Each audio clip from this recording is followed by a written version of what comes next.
যে 7টি দফা রয়েছে আলোচনা করবেন বাংলাদেশ যুব অধিকার পরিষদের পটুয়াখালী জেলা শাখার বিপ্লবী সাধারণ সম্পাদক জনাব বাঙ্গাল জীবন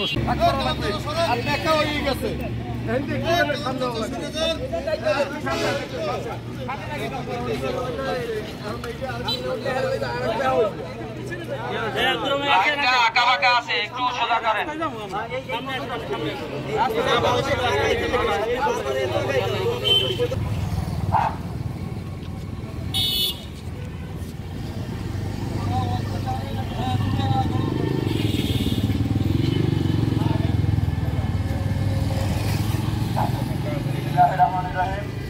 ট্রাক মার্কা।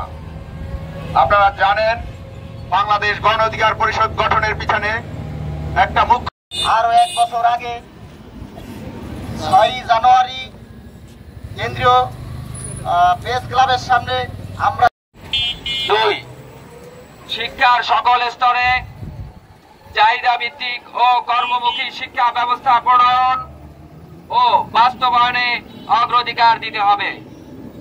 তথ্য ও যোগাযোগ প্রযুক্তি বিভাগে তরুণদের দক্ষ হিসাবে গড়ে তুলতে হবে। বাজার ব্যবস্থা করতে হবে। 5 শিক্ষা ও প্রশিক্ষণ সনদ জামানতে সুদবিহীন ঋণ প্রদান। শিক্ষিত ও শিক্ষার বিভিন্ন স্তরে ঝরে পড়াদের পরিষদ পটুয়াখালী জেলা কর্তৃক 7 দফা মানববন্ধনের এখানে উপস্থিত আছেন বাংলাদেশ গণ অধিকার পরিষদ পটুয়াখালী জেলা শাখার সম্মানিত আহ্বায়ক ও সদস্য। কর্ণপাত করে নাই। তাই আজকে বাংলাদেশের উপদেষ্টাদের প্রতি আমাদের অকুল আবেদন, আমাদের এই 7 দফা দাবি তারা বাস্তবায়ন করবে। আমরা এই বাস্তবায়নের সমর্থন জানাইয়া আমাদের বক্তব্য শেষ করতেছি। 7 দফা কর্মসূচি নিয়ে মানববন্ধনের যারা আগত বাংলাদেশ ছাত্র অধিকার, যুব অধিকার, গণ অধিকার পরিষদের নেতা নেতৃবৃন্দ, সাংবাদিক বৃন্দ, আমাদের ভাইয়েরা, সবাইকে আমার গণ অধিকার পরিষদ পটুয়াখালী জেলার পক্ষ থেকে জানাচ্ছি সংগ্রামী সালাম। আসসালামু আলাইকুম ওয়া রাহমাতুল্লাহি ওয়া বারাকাতুহু। আসলে যুব অধিকার পরিষদ তারুণ্যে ভরা পরিষদ।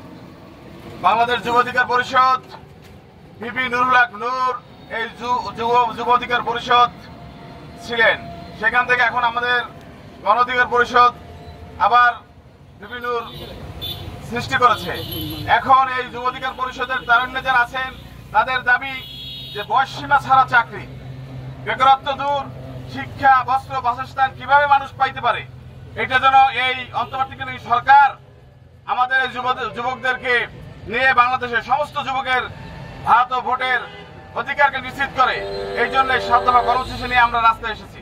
সারা বাংলাদেশে আজকে সারা বাংলাদেশের 64 জেলায় এই যুব অধিকার পরিষদের ব্যানারে আজকে মানববন্ধনের 7 দফা কর্মসূচি চলতেছে। আমরা চাই